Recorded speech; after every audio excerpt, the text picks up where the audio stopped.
Oh, All right, welcome to the latest episode of the Coleman Power Organic Fitness Podcast. I have my latest guest here in front of me, the most certainly lovely, the expert on all things foraging. We have Olwyn, based in the likes of Gallup, County Galway. Welcome to the show. thanks, Coleman. It's a great introduction. Best one I've ever had. I might keep that one. Use it again You sometime. can save it; it's yours. Put it in a most certainly an envelope and lock it down. Perfect. I brought you on, I suppose, to let the listeners know a little bit more about this unique topic that you most certainly do on a regular basis.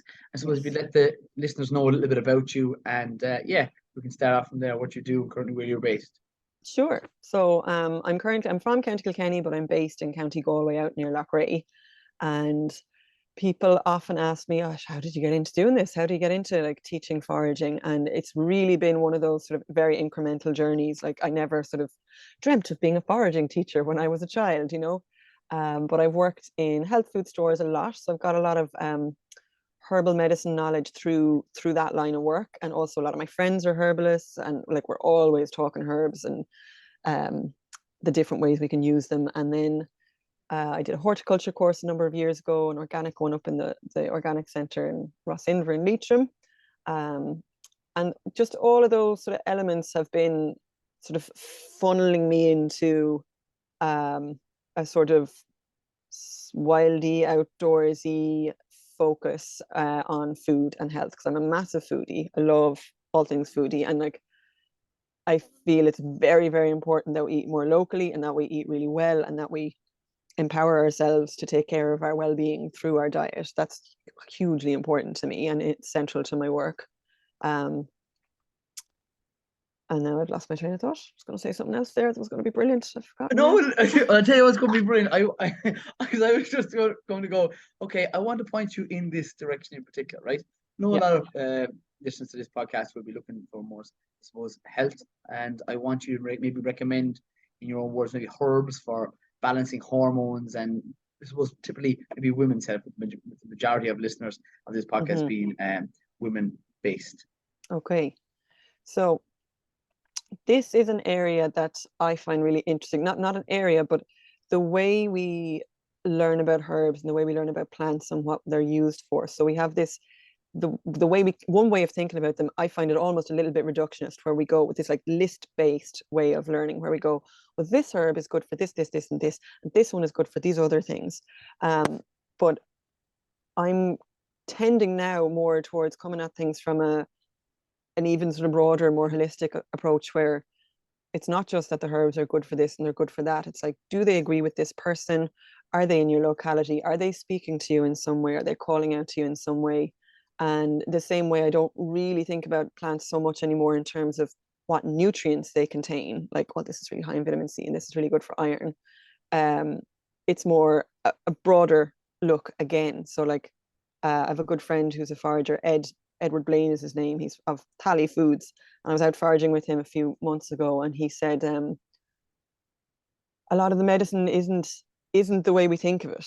It's not in like this plant is good for this, like dockroot is good for your liver, which it is, but or nettles are good for your adrenals, but half of the medicine at least is in the relationship to the plant. It's in the being outdoors, learning where they are, going and picking it, spending time on the beach picking your seaweeds, getting out in the elements, being outdoors. And that aspect of it is as important as the phytonutrients and the compounds that the plants contain.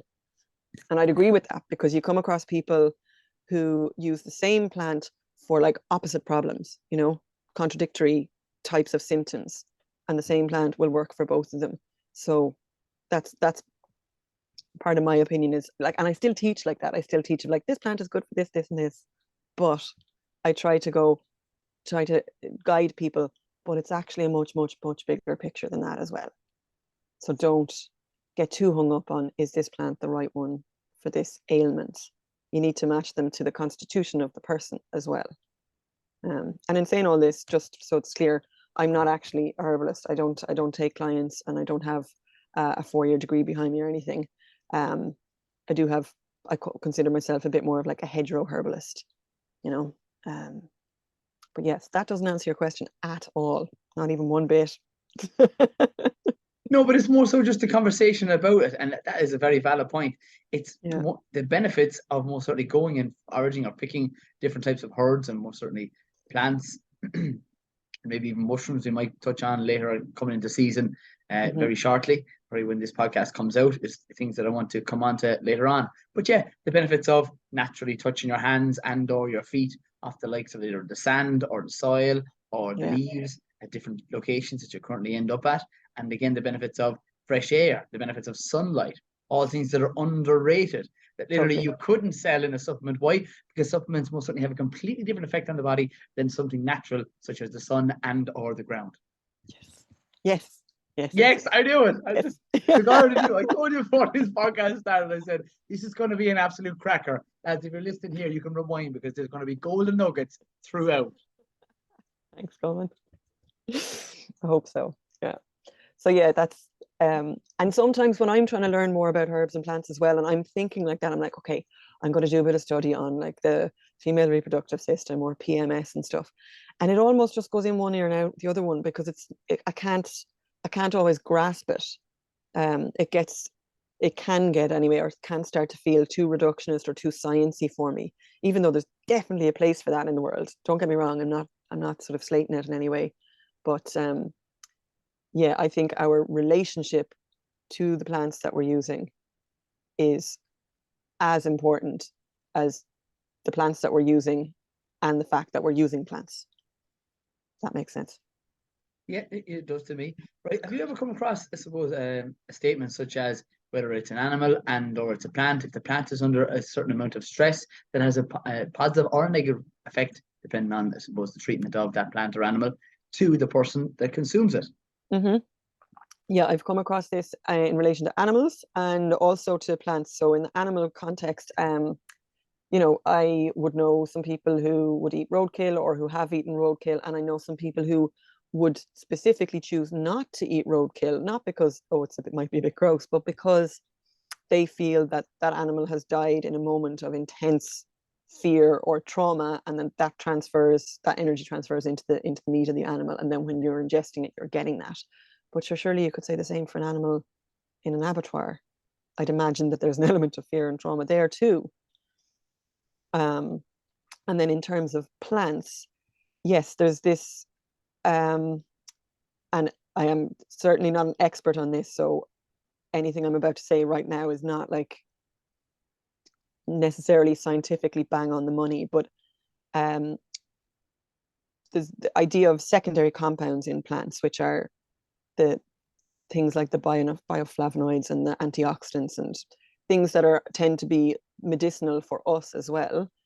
In some plants, the more, maybe not necessarily the more, there's probably an upper limit, but if the plant has to work harder to thrive in its environment, it will develop more of those secondary compounds and therefore be a stronger medicine for humans.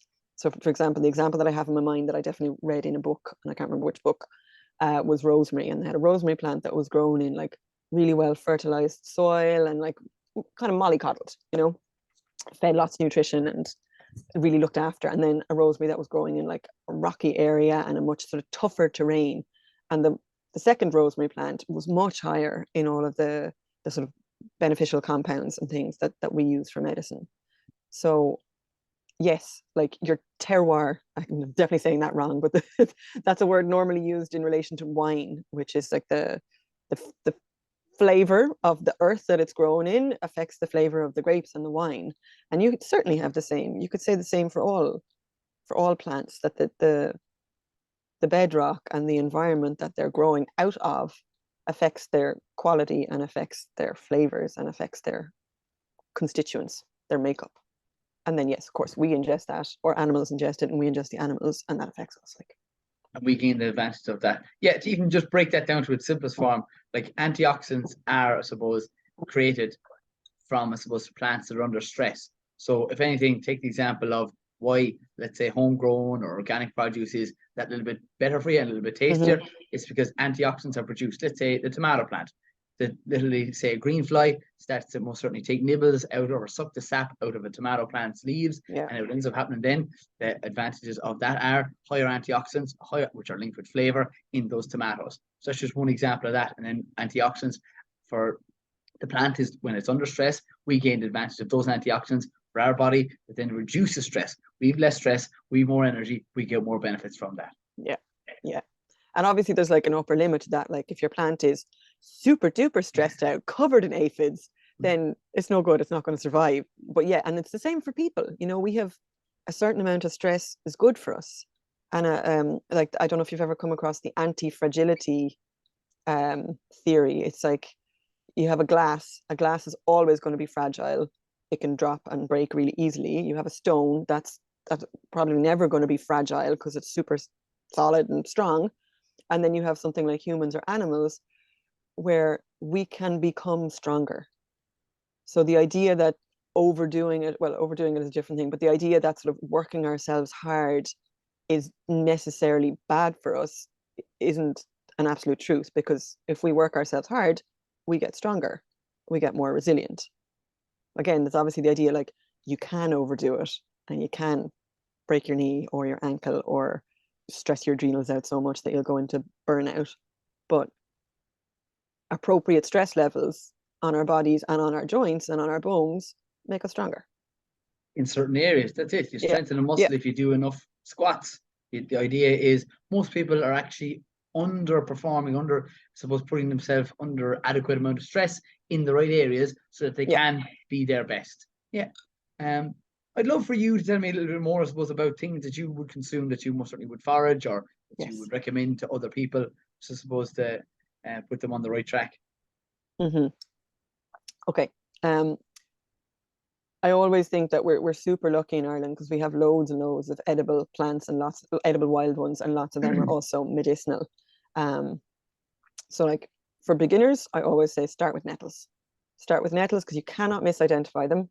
If it doesn't sting, it's not a nettle, don't eat it.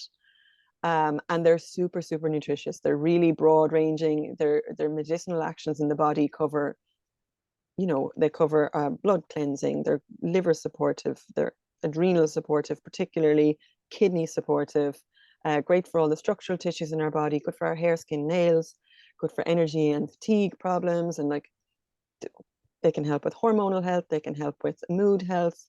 They're really, really versatile, and they're very safe to use as a food. So that means you can use them in quite high quantities without worrying about overdoing it. Whereas there's some other plants that you would use only more in a medicinal capacity, so smaller doses. So nettles, great one to start off with, really, really versatile and so good for us. Obviously, in saying that, the same way some of us have sensitivities to certain foods, it's not a guarantee that just because something like nettle is absolutely brilliant and a miracle plant, as far as I'm concerned, that it's necessarily going to agree with you specifically as you, the individual. So I would always suggest people start slowly and try out little bits of things before they go, headlong into something in case actually it doesn't agree with you for some reason. So nettles are great. I use them a lot. I use them as teas. I dry them to preserve them. I put them into soups, stews, casseroles. I powder them sometimes and mix them into like little energy ball type things that I'm making. I put the seeds, I dry the seeds and put them in my porridge. I've got a whole load of seeds mixed up in honey at the moment. So there's loads of ways you can use them really easily. You just get to sort of channel your inner potion making child when you're working with food in any capacity, I think. So that's what it is for me. I'm just in my kitchen. Somebody described it recently to me as kitchen witchery. I was like, yeah, I could take that. I'll take that. Well, look, there's nothing wrong with witchery. The point is, like, food is medicine. And it's magical when you start to eat it in the right amounts for your current height, your weight, and your activity levels. And nettles, I would love most certainly more and more people to consume a little bit more. And suppose they would be at their highest. Tell me if I'm incorrect in saying this. At certain times of the year, they would be more nutritious. Maybe spring nettles. And now I was delighted that you mentioned the likes of the seeds. Like a lot of people wouldn't actually ever go towards the seeds, but they might see them in the health food shop, and the health food shops may charge some people. I'm going to say an arm and a leg, I'm allowed to say it, when it's actually outside your back door. If you went That's it. out and just literally got it and it was outside in sunlight. But Yeah, that's a that's it. that's a good point. Yeah. Yeah. And like I've worked in health food stores for years, and like I've told many people they'd be in buying their packet of nettle tea bags, and I'd be like, you could probably just go to the park and pick a few of these. And a lot of people, and it's really, especially with nettles, because as I said, like everybody in Ireland knows what a nettle is. You can't misidentify it. If it stings you, it's a nettle. And still, people have the fear of like, oh, I don't know if I wouldn't be certain I'd be picking the right plant. So that for me is like a really key point, in that we need to reestablish this right relationship with the living world around us, with the plants, so that we know, we get back into relation with them. I know what that is. I know how to use it. I know that it's safe, or I know that that one's not safe, because some of them aren't safe. And just get ourselves back into this good relationship, so we're not always like trawling around a supermarket with these awful fluorescent lights, being bombarded with all this crap, that we can go outdoors and be like, this is all food. Isn't that great? So nettles are a great one to start with, and something I use a lot in my kitchen. And then like other plants that I use a lot in the kitchen, I use a lot of fresh wild greens. So nipplewort, fat hen, plantain, dandelion greens, which are available for a really long season of the year. What else have I got in the garden right now that I would put in? Herb Robert, that would go into things quite readily and easily. Yarrow, I'd use that a lot. Rose petals, when roses are in season, I use those a lot as well. And I like to infuse things into honeys and dry them to keep them for, and pickling and fermenting things. That's really fun as well. It's just I'd so love you much. to, I suppose, that a lot of people would firstly definitely know about nettles. The next thing, as you mentioned, dandelions would be a real easy one for people to identify, where it's Mm, that small, jaggedy green leaf, followed by the distinctive yellow flower that ends up turning into, some people, and as myself as a child, called class. TikToks. That's what we used to call TikToks. them. Yeah. Yeah, I don't know why we used to call them that, but then there's so many Yeah. different common names. But yeah, the benefits of dandelions, you can just touch on a couple of different benefits of it, and No maybe problem. distinctive taste, the bitter leaves, but Yeah. So it's yeah, well known as a bitter tonic. And so it's one of those wonderful plants that gives us three crops. You can use the leaves, raw or cooked. The smaller ones that are growing out of the center of the basal rosette will be the most tender and the least bitter, because they're the youngest growth. Whereas the bigger ones on the outside of the plant, they will tend to be more bitter. So some people would choose to cook those a little bit, like steam them or boil them, to remove some of that bitterness a little bit. I personally think the bitterness is something that we really need, and it's really important. So I don't tend to if I'm cooking my dandelion leaves, I cook them very lightly. I just chop them up and put them into a dish at the very end, so they just get wilted. Um, and then the root, you can harvest the root when the plant has gone into its dormant stage. So you're talking about sort of autumn, mid to late autumn on to springtime. Now, I've known of people who harvest them throughout the year as well, but you get a very woody root if you're harvesting when the leaves and the flowers are up. So dormant period is better to harvest roots. And the roots have a particular affinity for the liver. The leaves have a particular affinity for the kidneys, but are also beneficial for the liver. And then you can also eat the flowers in springtime. So yeah, and the flowers have they're quite good for eye health. They have a lot of antioxidants that are useful for preventing things like macular degeneration. So again, I'd put dandelions in the same kind of category as nettles, like really quite common, very abundant. Most people can recognize a dandelion, at least from their flower, although it is important to be aware that, or be aware that there are quite a few other plants with flowers very similar to dandelions. And to the untrained eye, people would see a yellow flower and go, that's dandelion.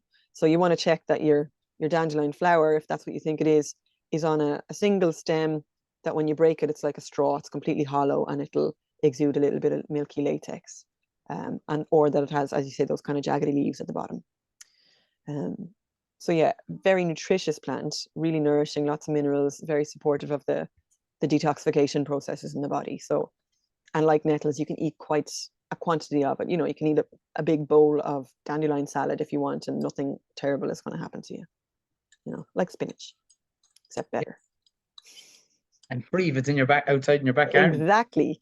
You just want to make sure you're picking from somewhere that hasn't been sprayed or peed on by lots of dogs. Yeah, but I often say this to some people mention that, oh, come on, imagine something peed on that. And I'd Yeah. say, God, imagine the ones that you buy for 49 cents from Little or Aldi's, what has been sprayed on that there wine Yes, pea that can be washed off a hell of a lot easier and definitely would cause less problems to you and your gut health if you did consume a bit of pea. absolutely, absolutely. And on that kind of note, you know, a lot of people would ask me like, oh, do you what like should we be washing everything? You know, people who come on my courses now, should we wash these or not? And for me, that's a very personal thing for people. Some people wash everything, and I'm cool. If you want to wash it, that's grand. If you know you're picking from a clean area, I wouldn't bother washing most of the things, to be honest. Especially because we get an awful lot of rain in Ireland. They're rain washed all the time anyway. But also, there are tons of little tiny beneficial things that live on the surface of plants and fruits and leaves. It's the beneficial microorganisms. Some plants have like symbiotic relationships with fungi that live on them, like plantain, and that enhances or provides some of their medicinal um, properties for us. So yeah, I wouldn't feel the need to wash things unless they're visibly soiled or I know they're from an area where I'd be like, oh, maybe there have been dogs around or whatever. But from my own garden, nah, wouldn't bother. Yeah. I Yeah, love that you mentioned that fact, right? There's so many different beneficial microorganisms that live most certainly on the periphery edges of any leaves or even we'll say fruit or vegetables. So, and that can give us literally more energy off the back of that. Those are natural, literally prebiotics, which are good for your gut health, that feed your beneficial yeah, microorganisms. That's the advantage of either foraging and or growing a small bit, which I would also encourage so many other yeah. different people, and why you become healthier when you do start to consume foods like this. Hmm. Absolutely. And I suppose another thing to consider in harvesting practices is um, not always what might be on the surface of leaves that you can see, but um, plants that have deep tap roots, like dandelion, like burdock, like docks. They're known as, you probably know, dynamic accumulators, which means they can pull up all the nutrients in the subsoil and redistribute them to the topsoil when their leaves rot down. But they can also pull up things that can be harmful for us, like heavy metals. So, um, depending on where you're picking. So, for example, in Ireland, we don't have a history of heavy industry compared to England, for example. So, if I was harvesting roots, I would consider what has this land been used for historically? Where is it close to? Is it close to a factory? Is it close to some heavy agricultural activity? And could there be a risk that this plant is drawing up undesirable things that I may not want to be consuming, like heavy metals? So just something for people to bear in mind. But even at that, I tend to feel that if we're picking our food fresh from a wild space, or when I say wild space, I mean like space where wild plants grow. We don't have very many genuinely wild spaces left in Ireland anymore. Everything is very heavily manicured and tended to, um, or managed. But if we're picking our food fresh, whether that's from our garden that we've grown or from wild foods, already that's going to be fresher than anything you're going to get in the supermarket. So that's all to me. That's already better than like a fresh dandelion plant that might have taken up some unpleasant things. It's probably still, and this is personal opinion, I don't have any science to back this up, it's probably still better for us than a bag of spinach, as you say, the kind of like really cheap stuff that's been grown in Spain and flown across or whatever. It's probably still going to be better for us. I would agree with that. Yeah, Better for us and better for the environment. yeah, yeah, absolutely. In so many ways. Yeah.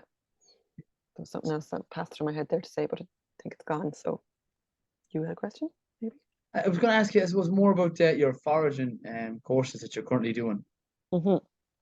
Yeah. So I have a few things coming up. So until October, the second Saturday of the month, I have a foraging walk at a place called the Slieve Centre, which is sort of in between my house and Loughrea.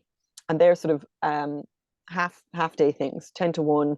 We go out for a short walk and we meet a lot of plants in the hedgerows and we talk about how to safely identify them, different ways you can use them, some traits of the different plant families, and some sort of recipe ideas. And then we always have some tasters at the end. So I have one of those coming up on that's the wrong calendar, we're in the wrong month. The 12th of August is the next one of those. And then there's one in second Saturday in September, which is the 9th. And there's one of those on the 7th of October. And then I have a 1-day workshop, which is called Rewild Your Palate, which is a full day workshop, and that's at my house. I live at a place called the Happy Pig in Kylebrack near Lochray, and we just do that. We go out into my fairly wild garden. We meet the plants, we learn about them. There'll be a 3-course lunch that I provide with lots of different tasters of different things that you can do with wild plants. So you get a real introduction into all the different ways you can preserve them, prepare them, extend the season through the preservation processes, but also just to make really weird, quirky, interesting things, as well as some pretty normal things, you know? So I like people to go away with a real sense of how easy it can be to incorporate the wild plants into your diet, but also like how creative you can get with them as well. So that is the 10th of September. And then I also do a 2-day foraging workshop at an event called the Weekend in the Hills, which is organized by an organization called CELT, CELT. And that's also in the Slieve Aughty Centre. So that's a full 2 days. We'll be out and about. You'll get to sample lots of things, meet lots of plants, and make a few things. On the Rewild Your Palate workshop, the afternoon, then everybody makes a few things. So there'll be like, you might make a herb salt or herbal vinegar or herbal honey or a pesto or something to take home with you as well. So you get some real-time, hands-on picking, processing skills as well. And who would these courses generally be for? If you just suppose expand on that point. Anybody who wants to come along really is the obvious answer. But no, I get a nice mix of men and women who are interested, and really a broad mix of people. I get people who work in the sort of tech industry who just love being outside. Sometimes you get a couple of farmers. You get a lot of women who are interested in the health, the herbalist health aspects of it. So really, it's for anybody who wants to come along. I've had kids. I take on the walks. I take kids from 8 up. And on the workshops, I've had a few teenagers as well, and it's all been grand. Everybody's loved it, and it's worked fine for slightly younger ages as well, like 15, 16 years old. But yeah, foodies, people who are really into food, really interested, people who love being outdoors, people who are into bushcraft, people who just want to be a bit healthier, vegans, meat eaters, they're all welcome, and they'll all get something from it. Yeah, and people who are into gardening as well. It's a really nice extra skill set to go with gardening, because you start to realize that half the things that you're weeding out of your garden are edible and medicinal and really versatile, and some of them really tasty as well. So that can be a bit of a revelation for people. Sometimes they're like, that one, there's loads of that in my garden. I've been pulling that out and putting in compost for years. And they're like, but that's medicine. Like, yeah, it is. It's great. Yeah, and that nettles one, just the one that pops into my head as well frequently, is the point. Literally, there's an abundance of nettles, and if there's not nettles in your garden, by God, they're in your neighbour's garden, and you can go and take some from them. They'd be delighted. You steep it in water, you pour it onto your plants. It's nitrogen, which gives the plant leafy growth, and it's free, as opposed to going into your garden centre or anywhere else for that matter that will sell you an abundance of some sort of growth booster, they'll call it. Oh, it's necessary, you need it now. And nature provides. Just we have to open up our eyes and get the piece of information from whoever it is that we most certainly like, know, or trust to point you in that right direction to gain advantage of it. Absolutely, absolutely. And we have a responsibility in that. Like, nature does give, and it is very abundant. Not as abundant as it should be now. It's pretty depleted in a lot of ways, but that's a big part of the foraging relationship for me. Is like, it is our responsibility to mind what we have left of our nature and of our biodiversity. We have to advocate for the spaces that are wild. And I use the word wild loosely, as I said earlier. We clean up everything. We clear land for this, that, and the other. We mow the lawns. We trim the verges. There's a lot of things that our baseline, say for your and my age group, for example, is very different. Our baseline of what we think of as nature and wild green outdoor spaces is very different from, say, our grandparents' baseline. They would have lived in times where there were moths and butterflies and insects and fish jumping in the rivers in a way that we just do not have anymore.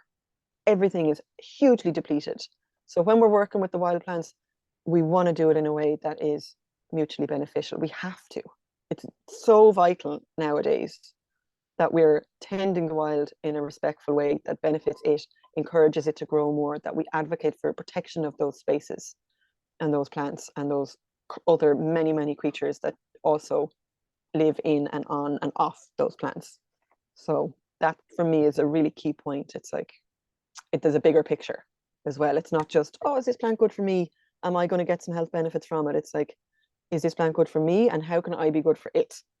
Or how can I be good for this ecosystem? What's my role in that ecosystem that can be beneficial and regenerative at this stage of the things? That's a massive, massive important point. And I'm so glad that you even brought that up.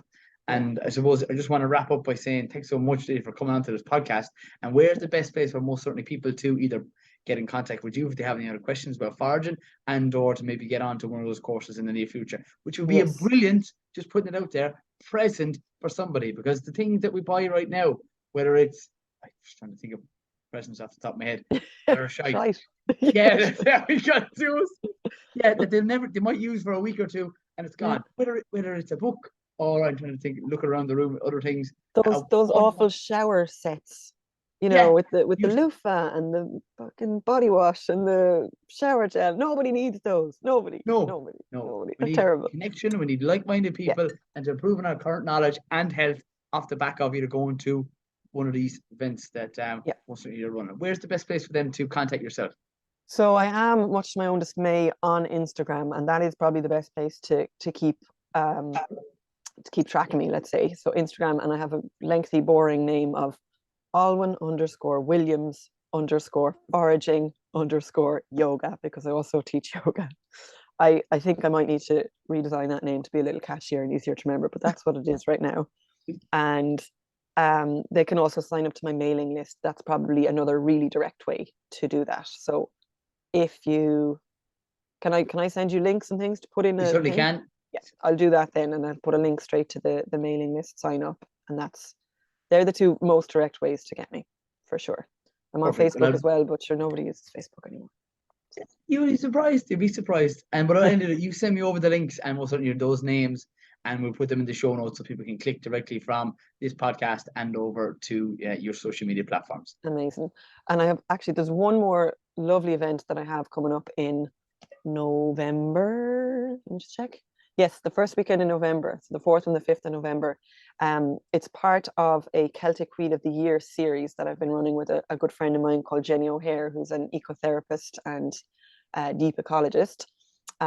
So these weekends, as the name suggests, they're based around the Celtic festivals, Imbolc, Bealtaine, Lunasa and Samhain.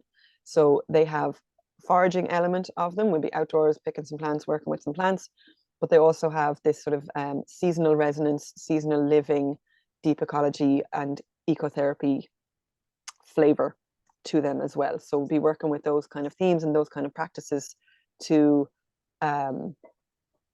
bring people into a sense, help bring people into a sense of better relationship and right relationship with the living world around us. So that's a retreat style weekend. It's at the Slieve Centre as well, and there's the option to sleep over, and we'll hopefully maybe even have a campfire if the weather's not crap. Amazing. Right. And I always mostly end these podcasts by saying stay tuned, stay classy, and keep it organic.